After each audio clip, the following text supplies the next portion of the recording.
All right, All start. right. Hello. Today we're going to be doing my oral history interview with my Aunt Lee because she has a lot of great information. And today is Saturday, July 28th, 2018. We're Skyping from, well, she's from Ohio and I'm from Melbourne, Florida. Um, and we're going to be talking about the connection and history of the Carpenter family. We'll be mainly talking about Aunt Lee's findings from the Middle Ages to approximately the World War II, I think. So this is going to be really exciting to get into, and I'm really looking forward to it.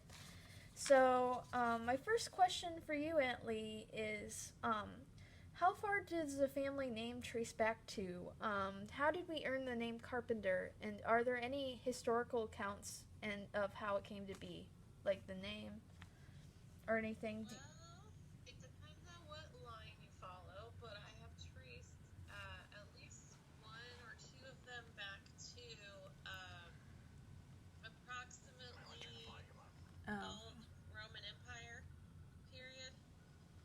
Um, but the way that we got the name Carpenter is that one of our Umpty Ump's grandfathers fought during the Crusades, Mm-hmm. and the way that he swung his hammer or his sword was like a hammer, and so he earned the title the Carpenter. So Oh. we weren't actually carpenters back in the Middle Ages. It just happened to be that it was a title that was awarded to him. Oh, cool. So was there any like sort of surname that like came before that or anything like that? Like anything you can trace back from that time Yes, period? our original name was De Melun.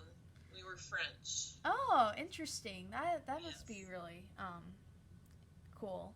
So like we have some like French, I guess, and some like German maybe and some English ancestry, I guess, well, from what I could see from the history tree. Is that right? Or do we have some Yes. like of other like different We're blends? also We also have some Scandinavian. Oh, nice. So we trace back from a lot of different, areas. What were the motivations for many of our ancestors to immigrate to America? Do you know that for sure, or? I don't know for sure, but looking at a lot of the records, I've been able to paste together. It was probably religious reasons. Mm-hmm. Um, the line of carpenters that originally settled New York were Puritans. It kind of makes sense, though. I guess from the time period that many of them I could trace back. Came around like I think the 17th century or something like that. Mm-hmm. So I think that looking back from like I guess some of the time periods, I could kind of see that like a pattern there that mostly it was probably for like religious reasons. Mm-hmm. Um, what can you tell me about like several of the plaques, shrines, like memorials, commemorations, etc., that you found like commemorating our ancestors? Where exactly were they located, and how important were they to the events in history? Well, we have a really cool grandmother. It would be my seventh great grandmother. Her Mm-hmm. name was Mary Draper, and They actually had a farm where Virginia Tech is right now, Oh, that's and interesting. they were attacked by Indians. And Mm-hmm. Mary Draper, two of her sons, and a bunch of other people were taken captive by the Indians, and they walked all the way to Cincinnati to where the tribe lived. And Mary Draper, one of her sons died along the way, and the other one she gave to um, an Indian woman who couldn't have children. She actually gave her child to this woman to raise. Well, Mary Draper and this German woman escaped on foot, and um, unfortunately, the German woman was a little crazy and along the way kept trying to kill Mary Oh Draper gosh. and did a lot of things that impeded their Mm. But eventually they made it all the way back to Virginia Tech by themselves. And Mary Draper's husband actually kept her as a wife, and they had more children. And Oh. she actually has a highway named after her in Kentucky. Or, I'm sorry, not in Kentucky, Virginia. It's called Mary Draper Highway. And then she has a memorial at the Boone County, Kentucky Library. Oh, nice. So, that's a lot of tracing back. Was this around like the what time period approximately did this all take place? Would you say? This would be the mid to late 1700s. Oh, okay, just about when I really actually expected, because it was around like the time of the French and Indian War. So it's pretty interesting. Um, Wasn't there like another one in like Rhode Island that might have had, or was this like on another side of somebody's family where they were commemorated for some reason or not?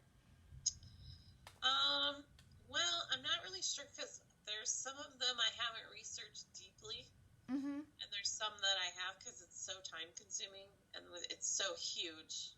Yeah. And like a rabbit trail, you could get trapped in there for years. So I wouldn't doubt that there is. I just probably haven't researched that one deeply yet.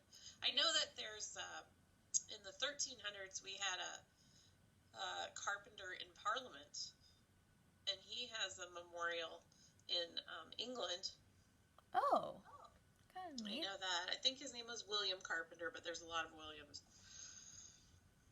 Yeah, definitely. It gets a little bit confusing when there's so many like carpenters you have to trace back and make sure that they actually are part of our lineage. So, I was kind of going to ask, maybe based on like what the motivations of many like of our ancestors of moving here. What were our ancestors' involvements and contributions to their faith? Were any of the ancestors like anything besides like Methodist or Baptist? And I think you kind of already touched on that when you said that they were of Puritan faith, and then like I guess later they might have like branched off into different denominations and so forth. But Yeah, we're I have not come across any Catholics since the Middle Ages.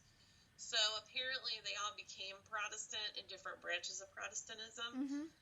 I know there were a lot of Baptists. Yeah. Not sure about. I don't think we didn't have anything like Lutheran or anything that was close to Catholic. So they're pretty staunch Protestants. Yeah, because I think there was like also like a newspaper clipping of like somebody who was deeply involved into the Methodist, I guess, belief, and they did a lot of things for them. I can't exactly remember their names though off the tip of my tongue, but I found like an interesting article about them. Yeah, So there's a lot of information. One of the problems in tracing your ancestry, especially with our lines, is during the Civil War they burned a lot of the courthouses, oh and so they no. lost a lot of records. And so you have to turn to family narratives and oral histories, and then piece it together from there back to England or wherever. Excuse me, wherever they came from. Yeah, that I think that makes a lot of sense, because I think I found like a few like poems or whatever that is his name Henry Boggs or something like that? I can't remember. Yeah, but he wrote a lot of I guess poems or whatever, like when they were traveling, I guess, and he just around like some sort of creek or whatever. So that was quite interesting to find. So for how many generations have your ancestors lived in Kentucky or Ohio, or if they've migrated to other places, like, why do you believe that their reasons for the settlements in those states happen to be that way? I think mostly it was just because that's the direction that the United States was pushing westward. So I think a lot of our ancestors just as soon as a territory would open up, they would move and push that way. Now, it seems to me that everywhere that they settled, they left some carpenters there. So Mm-hmm. we've got a trail of carpenters from New York and mostly to like Missouri, and you can find different settlements of carpenters. Like in Kentucky, down in Kentucky, you have a whole settlement called Carpenter's Corner. Mm-hmm. Like we have our own cemetery, and we probably have, I can't even tell you how many cousins. Oh, But yeah. I think they just got caught up in that westward expansion. I know a group of them followed Daniel Boone through the Wilderness Trail. That actually doesn't surprise me since we have so much family history tracing back to Kentucky. So Yeah, yep, that's those are a true. very good find. Um, so um, where do you think that would be the best place? Because I know that you said a lot of the like records kind of burned down in the Civil War, but where might I find like significant records or archives concerning the contributions of our ancestors? Which of our ancestors in the 20th century did you find the most information on, and what significance did they have over his or her region? Um, well, I guess the best places that I've gotten information is when Mm-hmm. you go to like a state or state capital and you go to their archives. I found like a will from one of my third, fourth great grandfathers where he's talking about leaving his slaves to certain members of the family and stuff. So Mm-hmm. state archives and records are a good place to go if you can. A lot of them you can access online. Yeah, they make Um, it really nice with like the accessibility and stuff. yeah. Also, I have found some people have compiled records for us. Mm-hmm. So, like, our branch of the Carpenters came from and settled Jamaica, New York, which is Queens, the Queens area. Mm-hmm. And somebody has gone through and taken that branch that we're from and compiled it all in a book Oh, that I have. nice. And so, all of their threads have been verified through records and stuff. So sometimes you can find books like that too. Just depends. Yeah, that would be a Um, very good resource. as for the 20th century, um, Or like prior to that, maybe like. yeah, I know that some of, well, like, okay, so my father's father, so your Mm-hmm. great grandfather, you don't know him. He died before we were born. But he, I know that he did a lot of things like during the Depression, like he had to bootleg Oh. alcohol over state lines, to make money. Mm-hmm. And he drove a truck, and so he explored a lot of places that they normally wouldn't have been able to go. Now, how much he contributed to society, I don't know, but it's the 20th century and the 1800s, like late 1800s, are the easiest to research because you can find more records that way. Yeah, definitely. It's when you start getting back that you have to really Yeah. Yeah, and I hate to give them a little tip or not, but the Mormons really do help because they put a lot of records together because Mm-hmm. they're praying for our dead relatives to get into heaven, right? But Yeah. it is very helpful that they do a lot of the legwork for you. So, Yeah, it helps out a lot, I guess, yes, especially for somebody who really wants to like go back really deep. Um, yes, yep. so, I found out some records on how like I guess there was Mary Pershing or whatever, maybe. Yep. And I was wondering like how her family lineage linked to General Pershing through the Nicewater side of our family. That would be my great great grandmother. Mm-hmm. So that would have been Great Papa's grandmother. Um, the nice one, or the nice wanders married. Yeah, it was a nice wander married her. She was a Pershing originally, and then she, of course, is related to Blackjack Pershing, General Pershing, and he would be he's something like our third cousin or something. I know that Great Popple actually met him once. Oh, wow. At a family reunion, and he got to sign the book that he was a real relative of General Pershing, so that's kind of cool. Yeah, I know, right? I never knew that he actually, well, he probably did know quite a few, like, I guess, well-known generals and so forth from, like, World War I, World War II, so that is really nice find. Yeah. I was gonna ask, well, I might go to this and then ask this next, but how significantly were our grandmother or your grandmother and grandfather affected by the Great Depression? Like, do you know anything about that? Well, I know that great grandma, she and her sisters were farmed out to other families because their family couldn't afford to keep them. And so they ended up keeping her brother, and she and her three sisters went to different houses. Now, at that time, they were really, really poor. They lived in West Virginia, up in the hills. And great-grandma was one of those people that had to wear, like, the flour sack dresses. Oh, yeah.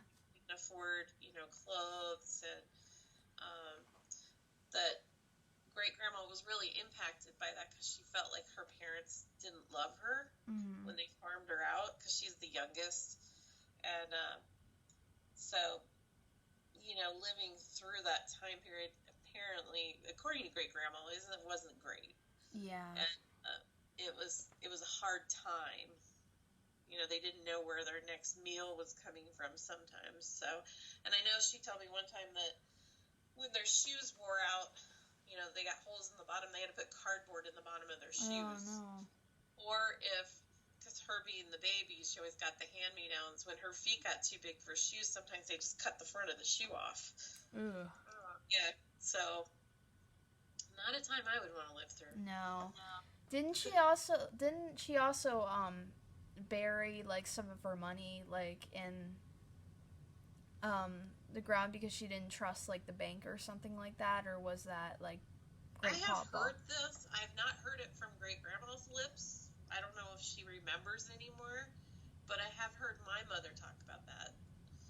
About, you can never be too sure about the banks. And I know a lot of people back then used to, like, put their money in their mattress or the walls of their house because they didn't trust the bank anymore. So I wouldn't doubt that that's true to some extent. Yeah, because it must have been, like, really traumatizing for a lot of people to, be able to lose money just like that and, and not have any more faith in, like, the stock market or anything, because of everything. Yep. So, I think one more question I had for you was specifically about our great-grandpa in World War II, and I was going to ask you what was your strongest memories of the stories he would tell you during that time and what he exactly did and, some of the stuff he, worked for in that, so. Well, Great Papa, he didn't talk a lot about his past. He had an alcoholic father, and his mother and his father were divorced back in the 30s, which was very unpopular at the time. So he didn't talk about that a lot, about his childhood. He grew up in Oklahoma, in Winona, Oklahoma, which is the middle of nowhere. And when he and great-grandma got married, he was then drafted into the war. He was one of the last groups to be drafted because he had a family already. He had children. He was in the Squirrow division under Patton. And he didn't talk about the war a lot. There were a few stories of where he did the artillery, where he had to load the artillery guns And during the Battle of Ardennes, they were scared in the battle, and they left the artillery behind. Oh man. And he was sent back through the forest with Nazis in the trees and such. Oh my gosh. He had to go back and get it by himself. And, Wow. Luckily by the grace of God, he made it back and he got it. But he didn't really talk about the war much. Yeah. But he worked for Ford. He actually, when he came back from the military, he took classes online or through the mail, and actually got a degree. And he became a plant manager for Ford, and that's what he retired from. Now, Great Pawpaw, I guess my greatest memories of him is just he was a really fun guy. Mm-hmm. Funny. And I wish I had asked him more questions about his past, so we could put that in the records. But yeah, he was an interesting person. He was really fun, and he liked to hang out with family. Yeah, I remember I had really good memories of Pawpaw, and he kind of didn't really talk a lot about it, but he did a lot of great things with the family, and I have like strong memories of that. But what did he exactly do in World War II again? Like, what was this? He was in the artillery, right? He used to load the mortars Oh, for the okay. ships.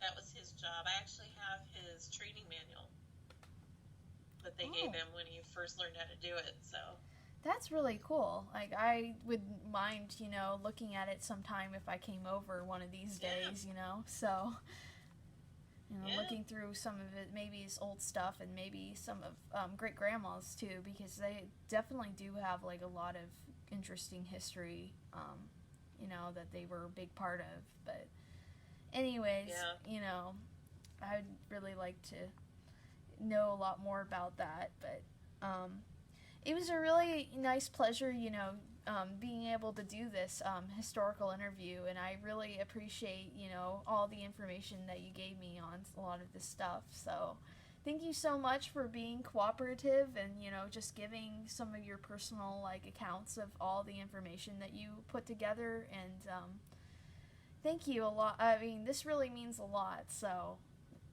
thank you so much. Sure, anytime. Yeah, definitely. But but yep. So today was the end of the July 28th, 2018 interview with my Aunt Lee, Poor, and the interviewer was Deborah. Thank you very much. So, Yay. yay. Let's stop it. Yeah. Okay.